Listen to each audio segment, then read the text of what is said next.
الحمد لله نحمده ونستعينه ونستغفره ونعوذ بالله من شرور أنفسنا وسيئات أعمالنا من يهده الله فلا مضل له ومن يضلل فلا هادي له أشهد أن لا إله إلا الله وحده لا شريك له وأشهد أن محمدا عبده ورسوله لا نبي بعده اللهم فصل وسلم وبارك على سيدنا محمد وعلى آله وصحبه ومن تبعهم بإحسان إلى يوم الدين أيها الحاضرون أوصيكم ونفسي بتقوى الله فقد فاز المتقون قال الله تعالى في القرآن الكريم أعوذ بالله من الشيطان الرجيم بسم الله الرحمن الرحيم يا أيها الناس اتقوا ربكم الذي خلقكم من نفس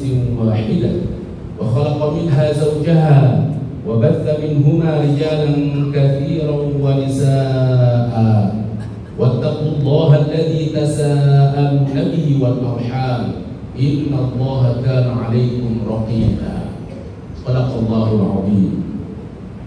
Hadirin sidang salat Jumat yang dirahmati Allah Subhanahu wa taala. Tema dari wasiat takwa kita pada kesempatan kali ini adalah mampu tapi tidak mau. Kita akan mentadabburi tentang doa yang dikeluarkan oleh Imam Muslim dalam sahihnya. Doa berisi tentang syariat berlindung dari 8 perkara. Allahumma inni a'udzu bika minal hammi wal hazan wa a'udzu bika minal ajzi wal kasal wa a'udzu bika minal jubni wal bukhl wa a'udzu bika min ghalabatid daini wa qahrir rijal. Dua di antara 8 perkara itu adalah al-ajz wal kasal. Ya Allah, aku berlindung kepadamu. Pertama adalah al-ajz. Al-ajz itu artinya apa? Lemah. Yang kedua al-kasal. Al-kasal artinya apa? Malas. Orang yang lemah punya kelemahan. Kalau dalam bahasa atau dalam hadis ini dengan ibarat al-kasal. Kemudian nanti kalau di dalam Al-Qur'anul Karim dengan istilah al-dha'af. Al-dha'af, dha'if, bi'afa. Wal yakhshal ladina law taraku min khalfihim dzurriyyatan bi'afa. Hendaklah seseorang itu khawatir meninggalkan keturunan yang lemah. Dalam tafsir nanti lemahnya maksudnya adalah lemah secara ekonomi. Namun tentunya nanti mimbabil aula menggunakan kias aulawi lebih utama kalau kita kemudian khawatir meninggalkan anak keturunan kita yang lemah secara iman, tentu lebih utama. Ini yang pertama adalah lemah. Oh, ada lemah, ada malas. Lemah bisa kita sebut orang yang punya sifat, atau lemah itu sifatnya fisik yang nampak. Kemudian ada malas, dia adalah batin, mental. Bisa jadi kemudian kita akan tadabburi beberapa amal, mungkin amal-amal ini lewat dalam kehidupan kita dan kita belum pernah melakukannya. Bisa jadi penyakitnya karena penyakit yang kedua. Penyakit apa? Malas. Siapa yang dirahmati Allah Subhanahu wa taala? Mari kita lihat. Kita tadabburi beberapa hal, mungkin yang paling mendasar dulu. Dari satu hak Al-Quran dari kita adalah membacanya, kemudian nanti ada mengamalkan dan seterusnya. Bisa jadi dimulai dari membacanya. Di antara kita kemudian sampai sekarang ini masih banyak yang belum bisa mungkin baca Quran, atau bisa tapi masih pada level yang rendah misalkan begitu standarnya. Setelah ditadaburi ternyata depan kita di tempat ini banyak kemudian program-program untuk belajar Al-Quran misalkan, atau juga membaharuinya tahsin, atau di tempat kita tinggal begitu pun sama. Berarti kemudian dan kita pun sehat walafiat, ternyata kemudian kita tadabburi adalah poinnya adalah pada satu sifat yang namanya kemalasan. ternyata malas. Allahumma inni a'udzubika minal ajzi wal kasal. Kita harus berlindung dari itu. Dan semua tentu akan dipertanggungjawabkan. Kenapa kita tidak bisa misalkan satu hal ini? Ternyata jawabannya adalah malas. Kenapa malas dan seterusnya? Padahal kemudian potensi-potensi, fasilitas segala macam ada di depan kita, tapi kita malas. Ini satu contoh. Mari kita lihat. Padahal dalam satu waktu misalkan ada orang-orang yang mempunyai keterbatasan secara fisik, namun kemudian bisa melampaui hajat-hajat, capaian-capaian orang yang sehat seperti kita. Kita tidak bisa karena kita malas.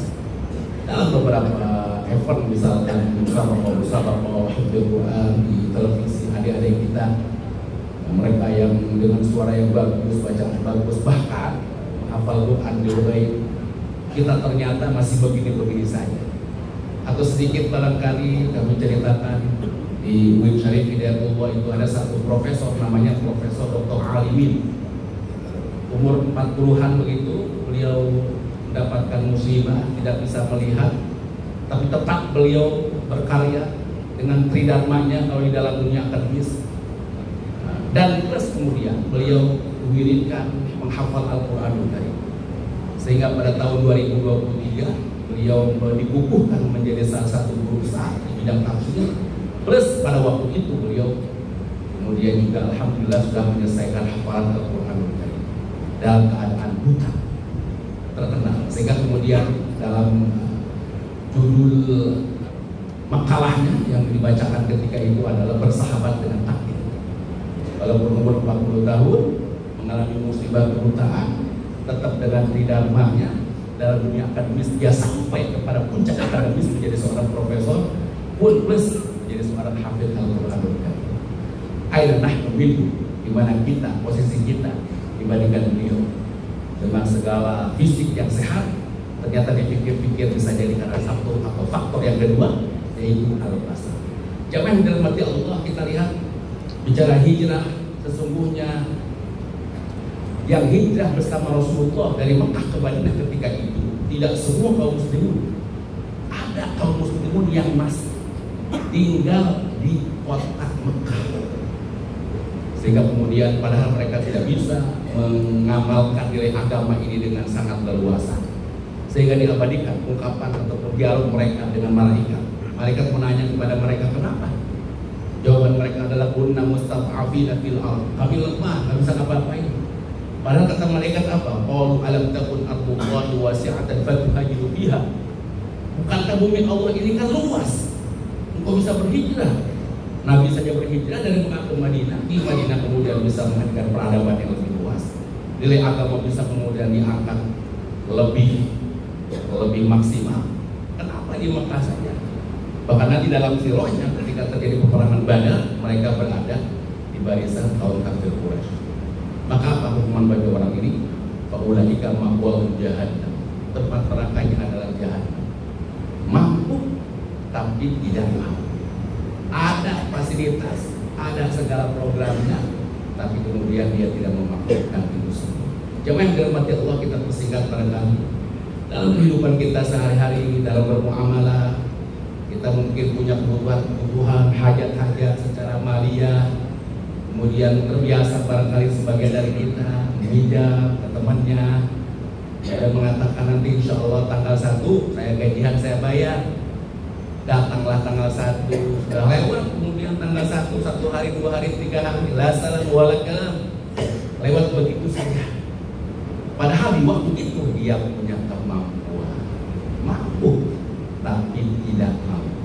Maka khawatir, termasuk yang kemudian tentunya diwanti-wanti oleh Rasulullah SAW apa? Maqbul ghani zulmun. Orang yang ghani, yang kaya, tapi kemudian dia pinjam utang, bisa kemudian pada satu waktu mengembalikan utangnya, tapi dia kemudian tidak melakukan itu.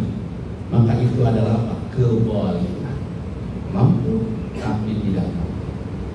Mungkin contoh yang lain tidak jauh-jauh al-faqir, contohkan kepada al-faqir ini sendiri. Mungkin orang melihat al-faqir sedikit mungkin punya ilmu, misalkan datang kemudian meminta diajarkan mungkin apa itu alif, apa itu ba, tapi kemudian tidak mau berbagi ilmu ini.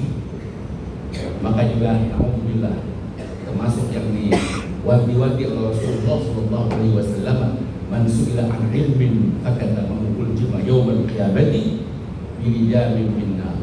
Siapa yang ditanya tentang ilmu tapi dia kemudian menutupinya, dia ditanya tapi dia mampu, tapi dia punya, tapi dia tidak mau memberikannya, maka apa nanti akan mendapatkan hijab, cambuk dari api neraka. Mampu tapi tidak mampu. Terakhir juga barangkali yang dirahmati Allah, alhamdulillah tadi diinfokan ada program haji, ada program umroh. Kita udah lama menjadi mukallaf berpuluh-puluh tahun, selama melewati puluhan tahun ini alhamdulillah sudah punya rumah, ada yang di Bogor, barangkali Depok dan seterusnya, sudah punya mobil juga, mungkin rumahnya juga lebih dari satu, mobilnya juga lebih dari satu. Dulu mengeluarkan DP mungkin puluhan juta, tapi ketika ada program haji atau umroh atau sekedar barangkali untuk mendapatkan kuota haji saja yang kurang lebih 25 juta itu, kita belum pernah memprioritaskannya. Padahal hal yang lain-lain sudah kita lakukan. Kita punya kemampuan, mampu tapi tidak mampu. Semoga bermanfaat. A'udzubillahi minasyaitonir rajim. Bismillahirrahmanirrahim.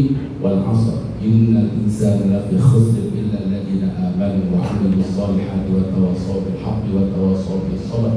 Barakallahu li wa lakum fil Qur'anil 'azim. ونفعني وإياكم بما فيه من الآيات والذكر الحكيم وتقبل الله مني ومنكم تلاوته إنه هو السميع العليم. أقول قولي هذا وأستغفر الله لي ولكم.